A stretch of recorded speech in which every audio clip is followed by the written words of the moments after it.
Welcome back, everyone, inside the Journeymen Boxing Studios. Another edition of Double Jab Radio. I'm your host, Rich Quinones.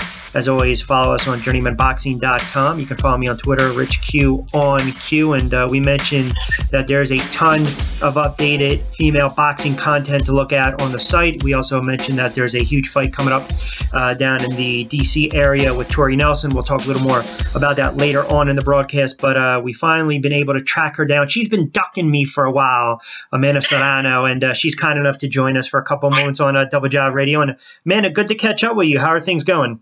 Everything is wonderful. How are you doing? We are doing very well, and I appreciate. I know we're tight on time, and I really appreciate you opening up the schedule. I know you're getting ready to fly out to the DR. You have a big fight against Marisol Reyes, but before we get into that, I want to go back to the fight that you had against Carla Torres that I called ringside at the Space at Westbury. And I don't know if she was overwhelmed by the moment, and maybe people took a little too much stock in her win against Ronica Jeffrey. And I say this with respect. I thought she kind of exposed Ronica a little bit, but you know, you jumped on her from the get-go, and that's your MO, to come out firing. I believe it was last 3 or 4 fights, 5 out of 6. You've ended it pretty quickly, except for the Moderna fight for the WBO World Female Lightweight title. You still knock her out in the 6th. But how about the fight against Torres? Were you surprised you were able to just jump on her quickly, especially in the first round? Not too surprised. Me and Monica are 2 different fighters. I believe I'm in a different league. She was a little disrespectful, Carla, so I just had to, tie her down a little bit, show her that what the real world champion like. So I had to put it on her real fast. My Jordan said, jump on her, and I did. And I mean, I was a little surprised. I thought the way she was acting, I thought she was going to give me a fight. I thought it was going to, in the locker room, I was like, oh my God, I'm in for a good one. We're going to go at it. Mm-hmm. And when I jumped on her and she started looking at her corner like a little girl, I was like, what the heck? It's like a totally different story. But hats off to her because she took the fight anyways, Well, hey, I was surprised. I thought she was feeling pretty good about herself after having a 3-year layoff to beat Ronica Jeffrey, and that was for the WIBA featherweight title, and that was over 8 rounds. And then when she got in there with you, I think sometimes, again, it's no disrespect to her, sometimes a boxer can be overwhelmed by the moment and their opponent can kind of sniff it out. What's interesting about you going forward is, you are getting that reputation for ending fights, which is a good thing, but it's also probably a bad thing because it's got to make it that much harder for you to get some fights. Let's talk about your fight coming up against Marisol Reyes. What's your scouting report on her? I don't do too much research on any of my opponents. I just fight whoever they put in front of me. I let my team do the work. I believe I'm ready for anybody they put in front of me, so I just train hard and I fight hard. I just go out, I don't always rely on my power because, like you saw, I don't have all my fights by knockout. I won 6 rounds with my now. So I just go out and I train.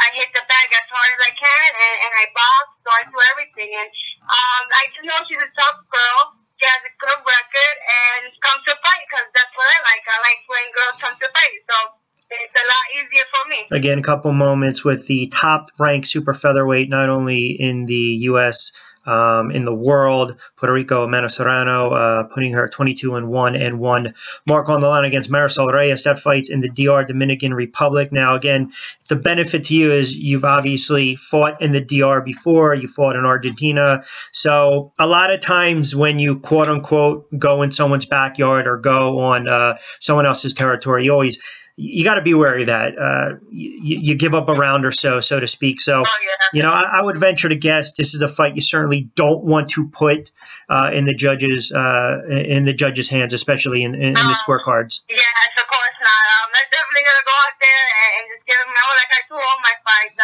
Give a good show and just go out blazing like I always do. And hopefully it's a short night because I really don't want to go 8 rounds. Because you what? You don't want to go 8 rounds? 8 rounds, yes. I want to enjoy my stay there for a little while. I get 1 extra day, so I want to enjoy it without boozing and the soreness. Yeah. How about the fact that you're owning all these belts now? Obviously, WIBA, the WBO. I want to talk to you first of all. Go back to the Frida Wahlberg fight. Did she do anything different in that fight? Did she attack you a certain way that opponents haven't been able to? No. She actually, no. I don't want to make excuses, but when we got there, they gave me 10-ounce gloves. And Okay. it was like 10-ounce Everlast gloves. It was like 10-ounce amateur gloves. Mm-hmm. Like, it had so much padding in the front. And when I was in, I was in the locker room and doing pads with my trainer, and he didn't want to tell me, but he gave me that look like, oh man, I don't feel nothing. Yep. Punches, and he just tried to push me, and yeah, she didn't do anything different than any other fight. She was pretty tight in her defense, which was good. I didn't land too many clean punches, and that's just much. I was throwing a lot of body shots, and they kept warning me, saying it was too low, and then it discouraged me in throwing my body shots, which I love throwing body shots. Sure. Throw good body shots, and they kept warning me, and I was just afraid to throw them so they can take away points from me. So yeah, we saw the body. Then they had the WBC. They had the open scoring, right? And I believed I was doing good, and when they set the scores, it just discouraged me as well. I was like, oh my God, I'm doing so well. I don't think I'm losing the way they're saying I'm losing. But you know what? Those are the chances you take. I took that chance, and I just came home with the reveal title. So you gotta live with it, right? No. Listen, No. I agree. I agree 100%. I mean, again, if something's going to negate you from or hold you back from what your strength is, and you're going to be wary about that going forward, as you mentioned, like the body shots, working the body, like we saw against Garcia and Hill and Torres, and the scoring might be a little skewed. You're right. I mean, it can not only kind of mess with you mentally, but it certainly can take you out of your game. You fought so many people, and a lot of people will look at this as a knock in female boxing, and I just don't think they understand when there's not a lot of weight classes, when there's not a lot of competition, you will find yourself fighting the same girl 2, 3, maybe 4 times. 4 times, like me. No. Well, listen, I mean, would you fight Nunez 4 times? Yeah, but I can also. Right, but I can also go and point out other fighters who have fought the same opponent several times. I mean, I can sit there and point your sister fought Garcia several times. So, I mean, it is what it is. Is with that being said, is there a sense of frustration because it's a shallow pool, it's a shallow talent pool, and it's probably going to be tough to keep getting some fights with really high level competition? Yeah. The no money part. Nobody wants to put money in female boxing, which, really sucks and is discouraged. Like me and my sister, we talk about it all the time. I'm ranked #1. I have belts, I have titles. They don't mean nothing. So when I won the WBO, there was no promoters, no one running and knocking on my door, calling me to sign me. So, it's very upsetting. And nobody wants to pay for these great fights. I mean, I'm going down the list from 1 to 10. There's great fights for me and my sister and for all these other female fighters, but there's just no money. There's just no money, and it's really sad. Does that also force you guys to have to take the fights outside the country? Yeah, whenever the opportunity comes, we jump on it. And wherever there's a fight, that's why I have so many fights overseas, because that's where the opportunities are. And I have a great connection in Dominican Republic where a promoter where he throws shows and he invites me and my sister, so we go, and whatever opportunity we get, we're taking it. Is there anyone that at this moment, I'm not asking you to look past your opponent this weekend, but is there any particular fighter on your radar? Do you think you might have to? It's so hard to keep moving down weight classes, but you think you actually? I mean, I'm ranked #1. But I can't go any further than that. So I will fight. I can fight anybody from the very beginning. I started my career as an opponent, and I said I will fight anybody that they put in front of me. I don't care. And I'm a fighter at heart. What? But and I mean the best fight. Everybody wants the rank #1 and rank #2, which is Diana Pazin. And like I said, I would love nothing more than to fight her, because she beat the girl that beat me. So I want to make a statement and let's see who's really #1. And I want to stay at #1 for a long time. Yeah, she's also coming off a rough knockout loss against Delphine. Yeah, I think it was the 9th or 10th round. That was for the WBC World Female Lightweight title. Yeah, so she's got a pretty good ranking as well. I mean, look, if you're number one, you're number one. I think ultimately when it's top 10 and the talent pool is getting kind of skinny, it's real tough. Again, a couple minutes with Amanda Serrano. I believe you can argue pound for pound the best fighter in the U.S. and really. Well, we've look, objectively speaking, we've talked about that. I mean, I've covered women's boxing enough, and I know a lot of times, depending upon if someone's looking at certain rankings and they just go by what someone does or who they fought, or they just, want to look at BoxRec and take it from there, or the WIBA or UBF. I mean, look, the one thing I've realized is the one benefit of female boxing is you don't need 20 fights on your belt to fight for a world title. You don't. I mean, there's a card coming up. Tori Nelson, who's defended her WIBA belt. She beat Mia St. John. She's also fighting for the UBF. She's got 16 fights on her belt. Tyreesha Douglas has 8 under her belts. Jennifer Salinas has about 16 or 17 or so. But there's opportunity there. It's just unfortunate because you guys aren't being showcased enough. You guys aren't getting the exposure that you need. Yeah, and it's just sad. I mean, we do the same as I think that the men do. We get punched in the face, and it's sometimes harder because when these men spar, they're sparring with men their weight, their height, and we sparring with men that are bigger than us, and we getting punched in the face just as hard as if they were punching a man. And I get hard work with my sister, and it's, I'm running the miles, getting blisters on my feet, blisters on my knuckles, and it's just sad. I mean, they see us as a sideshow, but half the time when there's a girl fight on a card, he figures still the show, and all these guys, they were like, oh my God, the girls are the best fight, and I just don't know. It's sad, it's discouraging as well. So I'm gonna just do the best I can do, just continue to fight. Whenever they call me, I'm trying. And fighting. 2 more before I let you get out of here. And again, I appreciate a couple moments of your time. Amanda Serrano joining us this edition of Double Jab Radio. I'm Rich Quinones. Don't forget to check us out. Updated a ton of female boxing content on the website journeymenboxing.com, as well as some photos. In your eyes, when you look at there are across the board, there are so many great female fighters. You've got yourself, you've got your sister, Kalicia West and Ava Knight and the Nunez and even Veronica Jeffrey and Shalito Vincent and, Hardy's a good fighter in New York. They're all over the place.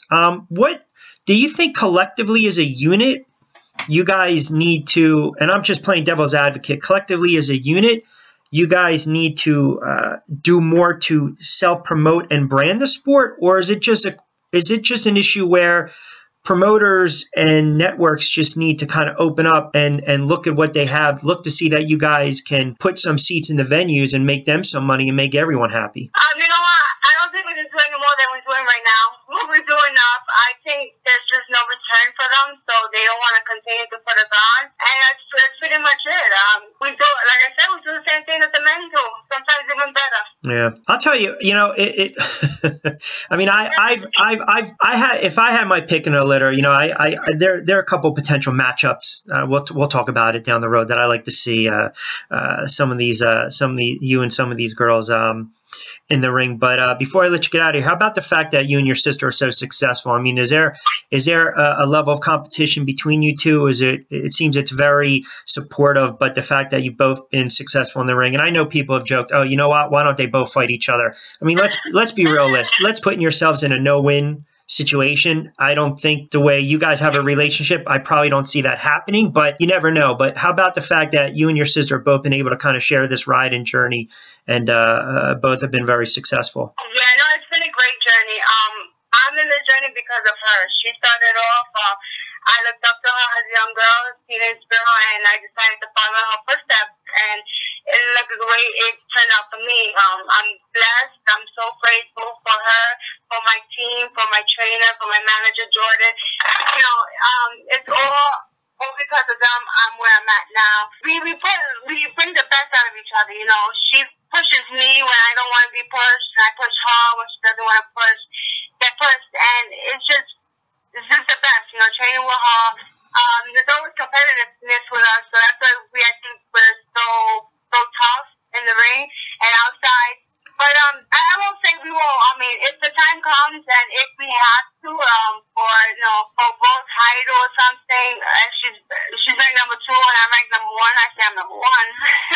But if the time comes and it has to be done, then we'll probably do it. But we don't wake up every morning training as if we were gonna fight each other. Hold on a second. You don't. Hold on a second. You don't just kind of bump into her, nudge her, and be like, you know what? I'll take you inside of 4 rounds. Yeah, we talk about it. All right. There. At least you're being honest. We have our days. Some days, you know, to kick my ass, and some days, you know, I get the best out of it. But you know, we leave it in the ring. Once those drugs are more, once we step out of the ring, we're sisters. So we're sisters first, and then we're real fighters. And we're best friends as well.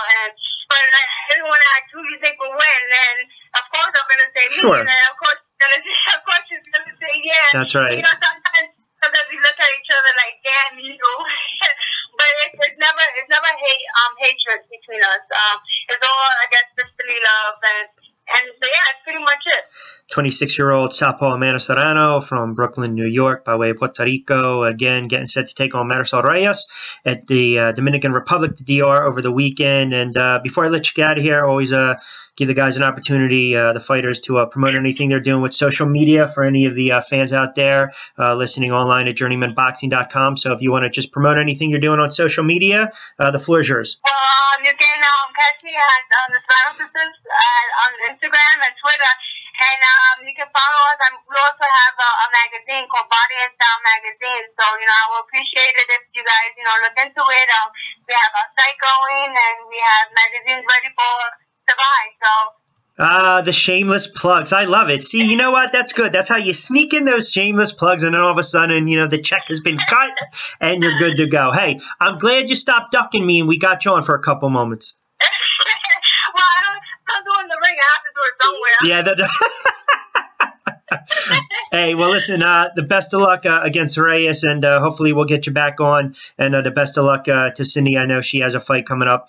Looks like late March in World Resorts in Queens, New York. So have a safe flight. Best of luck, and hopefully we'll talk soon. Thank you so much. I appreciate this. Have a good day. All right, you too, Amanda. Thank you. Be well. Okay, bye. All right, there you have it. A couple minutes with Amanda, the real deal, Serrano. And she gets set. I'm sure she's going to be getting on a plane soon to go to the DR. She takes on Marisol Reyes. That's slated for 8 rounds. And, you know, a little progress being made as we look at it, because that's going to be on the undercard of the Julio de Jesus Israel Valero Dominican Republic Super Lightweight title. I mentioned that the card in a couple weeks with Tori Nelson. I mean, look, there are so many great female boxers in this country. And abroad as well. I mean, you can look at Kathy Rivers and Tansy Daniel, Tiffany Woodard, Sonia Fox. You know, they're just whatever division you want to look at. There's great fighters. Carrie Flock, Callie Reese. They're all over the place. I mean, we can just go down the line. We mentioned Tori Nelson's fighting for a couple belts. You have Lisa Noel Garland, who's a very good fighter. We mentioned the Ava Knights in the world. You know, there's recognizable names. There are recognizable names, but do a lot of people know the Nicole Woods? Do a lot of people know the Alicia Napatheons, Lani Asiguitas? You know, not a lot of people know these. Crystal Morales, who's a very good fighter, IFBA champ. They're all over the place. So not slighting any of these girls at all if we're not mentioning them. They're all over the place. They are all over the U.S. And the issue is, I just think people still look at female boxing as a, quote, sideshow. And I do believe it's really just a lack of understanding female boxing, what they go through. And I think it is disrespectful, to be quite honest with you, because I know a lot of girls that work 9 to 5s, that are single mothers, that work 2, 3 jobs, that raise kids, that go to school, that have careers, that are educated, that are smart. Melissa McMorrow, she's a very good fighter, and she's a pretty smart kid. She's a pretty smart woman. They're all over the place, and they need to start getting the recognition and the exposure and the attention that they deserve. Because I'm telling you what's going to happen with all these networks now that are being launched all over the place, and all these television networks that are taking the reins with boxing and trying to bring it back to the 80s. I mean, this is not the 80s with ABC World of Sports. Okay, it's very saturated. Everyone's going to be doing this now, whether it's HBO, Showtime, ESPN, Fox, CBS, Spike, Esquire, NBC. There's so much coverage. There's no reason why you can't put an all-female card on one of these networks. There's not, because I'm telling you, people will watch. I don't think they're going to get the numbers that they expect right off the bat. Let's be realistic. They won't. But if you're not willing to try it, if you're not being open-minded, then you're hurting the sport. You're hurting the sport, and you're doing a disservice to what these females are doing. Because some of them can flat out box. They can flat out box. All right, folks, we're going to start wrapping it up on a Friday edition of Double Jab Radio inside the Journeymen Boxing Studios. Again, special thanks to Amanda Serrano. I will tell you that we will be posting our interviews with Adam Lopez and also Tommy Raynon. If you missed the interview Thursday night with Frank Galarza, unbelievable, inspiring stuff. You want to talk about a great story, what that young man has gone through. Check it out on our Journeyman Boxing page, our Double Jab podcast page. We've got a little content in there with the interview. It's really good stuff and getting some great feedback. And as we mentioned, Frankie's in action later on this evening on Broadway Boxing. So you can definitely check out some of the previews online as well. All right, folks, we're going to start wrapping it up on a Friday, a busy weekend. There's a bunch of cards, and I know there was so much that I wanted to get to. And don't forget, you can check out the fight schedule as well online. And this is a great weekend for boxing. It really is. I mean, this is where we kind of get in the heart of the fight schedule. You got Sammy Vasquez as well. He's looking to see if he's the real deal in the welterweight division. So he's looking for some answers this evening as well. And that's going to be a real good fight against Emmanuel Larte. You got the Boxino heavyweight tournament quarterfinals. We got Brian Cruz against Jorge Pazos, and of course, GGG, Gennady Golovkin versus Martin Murray for Golovkin's WBA and WBC interim middleweight title. We'll talk a little more about that, as well as the Arthur Abraham Paul Smith rematch for Abraham's WBO super middleweight title. We'll do that on Saturday's show. We've got so much to get into, and it just sometimes you need more hours in the day, and you got a pretty good card too in Mexico and Fox Deportes as well as Puerto Rico. We also mentioned Frankie Santos de Alba. You heard it first here as we broke it. He takes on Jose Bustos, and I believe that's going to be for his UBF belt as well. So we will preview a bunch of those fights on Saturday's edition of Double Jab Radio inside the Journeyman Boxing Studios. All right, folks, as always, we have a special thanks to our proud sponsors of Double Jab Radio, sponsored by Casanova Boxing Gloves. Check them out online, Victory Boxing Gym, and, of course, the Atlantic City PAL. Everyone have a good Friday. And to our good folks and friends listening to us online at journeymanboxing.com in Spain and Latin America, on www.journeymanboxing.com. Oh, mercy para nosotros, amigos que nos escuchan en España y América Latina. Gracias por tu tiempo. And as always, follow me on Twitter, RichQ on Q, as well as our photographer, Shade Shugogi, S. Shugogi, for some great ringside photos. And as always, remember, it's not the destination, the journey. You should enjoy it. Everyone have a good Sports Friday, a good Boxing Friday. Keep punching. We'll talk to you right back here live in the Journeyman Boxing Studios on Saturday's edition for a little more Double Jab Radio. Till then, we'll see you ringside.